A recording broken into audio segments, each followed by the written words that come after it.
So it's been a minute since I've most done terrifying stand, Tusk. terrifying stands video, and recently I Okay. have been rereading Steel Ball Run for future ventures with part 6. Now, if you read the title of this video, we are going to be talking about Tusk and all of its forms and abilities in part 7. It is pretty Steel Ball wild, Run. though. And since there's a lot to go over, we're going to talk about some of the small things about Tusk and his character. Now, one of the main inspirations for Tusk is the band? album by Fleetwood Mac of the same name called Tusk, or the song Tusk. That's a lot of Tusks. Now, if you ever heard the song is kind of crazy and all over the place, but for a good reason. Mick Fleetwood would play American Indian wood drumming over the beat, using different kinds of drums and weird vocal lines within the song just to make it kind of sound crazy and all over the place. On top of the fact of using the Trojan Marching Band from Southern California University to help with the song. Now, all the elements within the song all happen individually, all culminating up to a final release with all of them at the very end. Very similar to the build-up that Tusk Act 1 eventually goes through from Tusk Act 1 I'm to seeing 2 the to 3 to connections. 4 throughout the entire story of Steel Ball Run. So with the JoJo trailer, Araki doesn't really go crazy with Tusk. He kind of just says that Tusk Act 1 is supposed to be a mascot and how he slowly gradually builds up, eventually becoming this battle-ready stand. Now with all that lore out of the way, we can finally get into why Tusk eventually becomes the second strongest stand in the series and probably one of the most terrifying. Actually, scratch that, the most terrifying. While Johnny was in the Devil's Palm, he had acquired Tusk.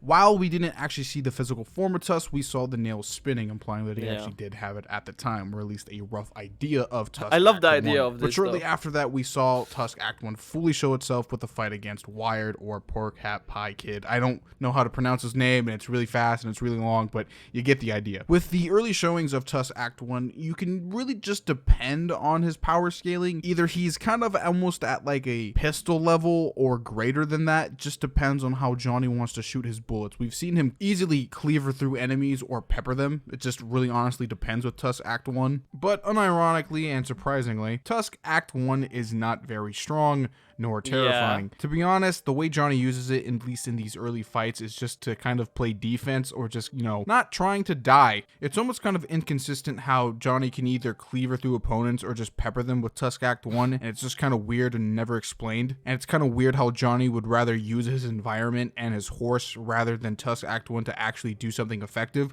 which is kind of weird, at least with these early fights. Also, the thing looks cute. It's the total opposite of terrifying. You also have to remember this is the first stage of Tusk, so of course it's not going to be this giant terrifying stand that could do this mega amount of damage. It is literally the first stage of becoming something really terrifying, so of course it's not going to really have the craziest of feats. It's the Still first pretty evolution. cute, though. And moving on forward, we get Tusk Act 2. In a weird kind of way, even Johnny notices that Tusk Act 1 isn't consistent nor strong at all, and even starts to doubt his abilities with his stand and himself, and this is majorly shown in the Silent Way arc. Johnny and Gyro are completely outmatched against Soundman, or at the time Sandman. Gyro thinks it's finally a good point to finally show what Johnny is doing wrong with the spin, teaching him about the golden rectangle or the golden ratio. After a brief lesson, Johnny begins to rage quit because he just can't understand this nor The golden practice under ratio. the pressure at the current moment in time. Gyro then shows him an example, then dies, or he faints. Underneath the pressure of all of this and the current situation in hand, Johnny then unlocks his new stand, Tusk Act 2. While Tusk Act 1 can actually do some kind of damage and can be shot multiple times, almost near infinitely with toes and hands, Tusk elevates that even more in Tusk Act 2 with the ability of shooting way stronger bullets only through the hands now, with the added bonus of making spin holes. Now you're probably wondering, Metas, what are spin holes? That's a weird name. Well, when Johnny uses Tusk Act 2 and shoots nearby an object, the resulting impact will cause a small hole to appear. This hole will follow the rules of the golden ratio, and any nearby life form will be automatically traced by this hole. This hole will slowly try to reach the heart of said life form. Funny enough, if you look at the human body through the golden ratio, the spiral point will actually lead towards the heart, which is kind of funny after I reread all these chapters. Now you're probably wondering, is Tusk Act 2 a dramatic rehaul of Tusk Act 1 and is cost effective? Yes, and dramatically. Tusk Act 2 is so much better than Tusk Act 1 in every way. While Johnny can't shoot near infinite bullets almost spammably, gets reconciled by the fact that Johnny now has stronger bullets and he only roughly has to wait a minute for, with the added bonus of having a AoE type attack to attack his enemies while he waits. There is a reason why we never see Tusk Act 1 again after this point. Tusk Act 2 just becomes the default weapon for Johnny. Not only does it follow the ratio ratio and make his spin stronger. It's just overall a better stand evolution, or act in this case. I would genuinely put Tusk Act 2 at Gyro's level with his steel balls, due to the fact that Johnny can now just hang around Gyro without being a nuisance or just an overall encumbrance to Gyro, when Gyro is using his steel balls pretty casually, might I add, due to the fact that I just think Gyro just has more experience than Johnny when it just comes to just using the spin in general. And yes, while stat guides say that technically, in theory, Tusk Act 2 should use the power of infinity thanks to the golden ratio, it really doesn't show it, and more like the holes themselves show it, so it's kind of a little bit weird when it comes to that, but with later acts it does get shown. The only drawback with Tusk Act 2 is if Johnny is in an environment where there is no rectangle to reference, Tusk Act 2 cannot be used. But since only Zeppeli's and Zeppeli guards know this, right? The only people that would have an advantage over Tusk and Johnny would be like snow type stands. Now, if you are familiar with the term power leveling, Tusk Act 3 is the definition of that. Now, while fighting the Stand Civil War, Johnny has an encounter with Jesus Christ, who gives Johnny the thought of shooting himself to evolve his Act 2 to Act 3. Act 3 can be considered Johnny's way of using the golden rotation, unlike Act 2, which is the Zeppeli's way of using the golden rotation. When Johnny shoots himself, he enters the infinite point spin, where he is able to freely move within this infinite point thanks to Tusk Act 3. And while Act 3 is still activated, Johnny can be within this infinite point spin. Johnny is now able to move anywhere on the battlefield thanks to this, making his shooting power and just the way that he fights is dramatically different. Johnny can position his hand anywhere on the battlefield to fire a nail bullet, while his body can be in a completely different location. And if you get shot by this bullet, it is assumed that it most likely acts very similar to Tusk Act 2, where the bullet will just follow to your heart, or it could act very similar to Johnny's new spin hole, where Johnny is currently located. While in this hole, any object that is other than Johnny will be completely destroyed by this spin hole. It's like now, we never see Johnny shoot one of these bullets and act like this before, but it can be assumed. But I am of the opinion that it still acts very similar to Tusk Act 2. Now, to put it into perspective, Johnny goes from just shooting bullets that can track you down if he misses you, to having dynamic 3D motion to shoot from basically anywhere while hiding his main body.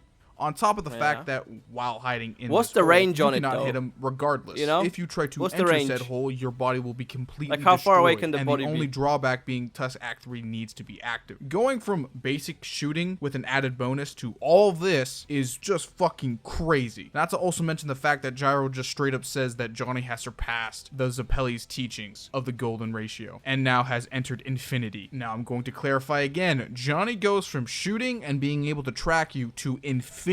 That is fucking insane and dramatic. Yeah, that's a big Tusk step. Act 3 alone is strong Like, enough that's to fight such a jump. large majority of stand users from all the other parts. To be honest, I would even say Tusk Act 3 can probably even solo a few off the top of my head with some very light power scaling. The fact that Johnny can just shoot way more dynamically on top of the fact of being hiding in a spot where nobody can enter is just crazy. On top of having long range is just a well developed stand. It's just really good. Tusk Act 3 is very, very powerful, and it kind of sucks that we only saw just a few glimpses of this stand before being outshined by D4C and its evolution. So how do you go one step further? Tusk Act 3 is incredibly powerful, just having the ability to hide away in a hole that nobody can touch you, with having the added ability of shooting you from pretty much anywhere. Where could you go from here? Well, you add the perfect rotation from the Zeppeli's and you get Tusk Act 4, arguably the second strongest stand in the entire series. While being pressured by Funny Valentine's D4C Love Train, Johnny has to make the critical decision of using the perfect rotation, which requires a horse in order to use it. He successfully gets a horse and perfects the perfect rotation, entering into Tusk Act 4. And to give some actual context here, no one is actually able to touch D4C/Funny Valentine while he has Love Train activated. The only way to actually touch Funny Valentine is through Ball Breaker, a Zeppeli technique, which was used but was not perfect, failing in the end. Now you have to remember, D4C Love Train is a stand that can manipulate time through just action. If you try to hurt D4C Love Train in any way, it will redirect attacks to any point in history or anywhere in the world. Tusk Act 4 does not care. It breaks down this dimensional barrier and rips it open, attacking Funny Valentine. Now we're gonna have to enter some Funny Valentine scaling to get a really good perspective on Act 4. The fact that Funny Valentine can just,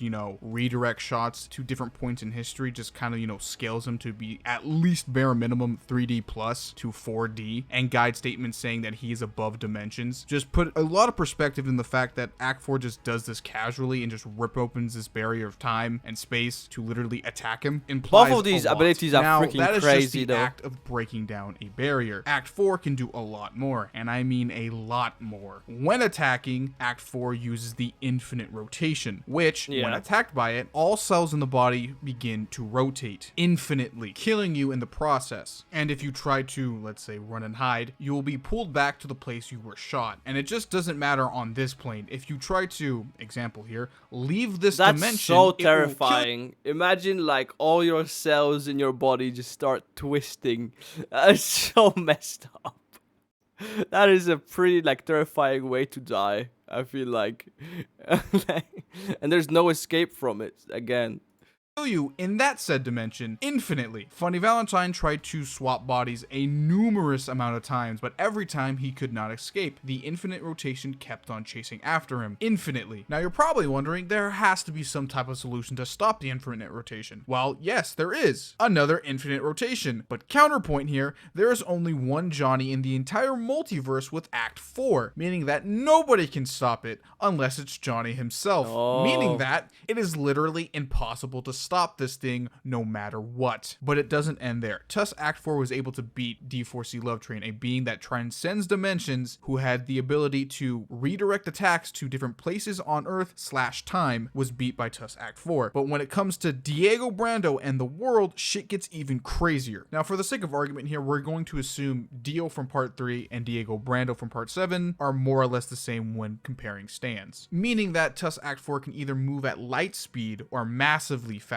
than light speeds, which just makes Tusk Act 4 even more terrifying than he already was. Other than that, the next major highlight is pretty important. Tusk Act 4 can move during frozen time by controlling gravity that the spin controls. So if there was any doubt that Tusk Act 4 wasn't 4D or at least, high 3D, this basically confirms it. Now, Johnny can't actually What's a high 3D? Is it like a middle ground between 3D and 4D?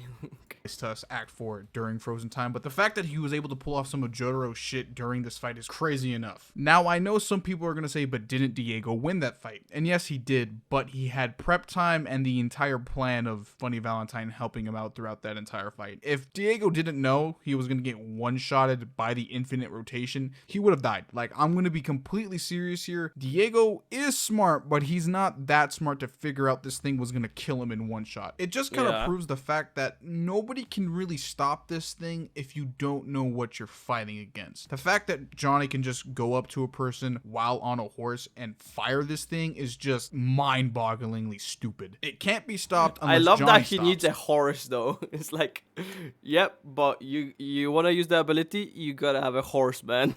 Like, without it, no. I guess it lets him like jump into the spin, right? With the perfect golden ratio or whatever. It's all such a cool concept. It will track you down for infinity to end you. It's so powerful that it can literally destroy a barrier that was holding back time and space. It can invade frozen time and can pretty much beat almost anything if you don't have a good idea of the stand beforehand. And not to mention the fact there's also the implication that I might be able to break down any barrier, not just defensive ones, just anything that's in its way. And the fact that it can use power of infinity, it could break down dimensional barriers and enter different realities, possibly very similar to D4C Love Train. But that one is just for speculation. But it doesn't end there. Nope, it does not. So you see, during Part 8's run, we see Johnny with the ability to walk thanks to the spin. Now, you're probably saying, Metas, what does walking have to do anything with Tusk Act 4, or any of the Tusks for that matter? Well, you see here, viewer, walking is kind of crucial to the human body. It allows you to do a lot of things. Walk countless numbers of miles on a day. Give you the ability to run, do things that would, require some human things, physical gaining things. The ability to move in a fight even, if necessary. Things that you do on a day-to-day basis with your legs without caring or even wondering even. Now, add all of that to Johnny's limp legs. Shit gets wild real quick. All previous acts now have a wild way of now attacking. The fact that Act 2 is now more mobile is wild enough. Now Act 3 can literally move anywhere. Johnny doesn't even even have to be in a hole now. And just imagine what Act 4 could do with Johnny running at somebody. That shit is wild. Johnny can actually do proper movement in a dramatic way that could affect anything infinitely. I'm not even joking here, and I'm totally going off script, but the fact that, you know, Johnny can just run at somebody leads to an infinite number of possibilities. Like, That's Johnny crazy. literally just becomes a better person and a better stand user with his legs That's in like crazy. early part 8. But just imagine Act 4, or even Act 3 for that matter, with Johnny with legs. Like, that's crazy. All the stands get a dramatic increase in power just because of this. It's wild. Movement is critical in fights, and the fact that part 8 Johnny has legs just means he can do a lot more now. It's just the entire point. Don't need I'm the trying to horse get at anymore. here. To be honest, this stand really deserves the most terrifying stand's name. That is It's terrifying. Just way too powerful. Getting It twisted literally like will that. just one shot. Don't get it things. If you twisted. don't have a stand pretty that twisted. actually no, I'm gonna take that back. You just can't win. Like, I'm gonna be honest. You get hit by this thing. I wanna once, see you're what dead. Unless defeats you're this. Dio over Heaven, which has the ability to literally rewrite reality, you can't win. Just plain cut and simple. Unless you can speed blitz him or, you know, outsmart Johnny, which I don't think is too hard, but just the fact that this thing still can one shot and messing up once can just end. And your you can life just go in a hole is or something. crazy. Like his Tusk body's Act not 4 even is there. no joke and one of the most terrifying stands and one of the most strongest. Well, that is the end of the video. Like, comment, share, crazy. subscribe, follow me on Twitter, stay hydrated. I'll see you in the next one, ladies and gentlemen.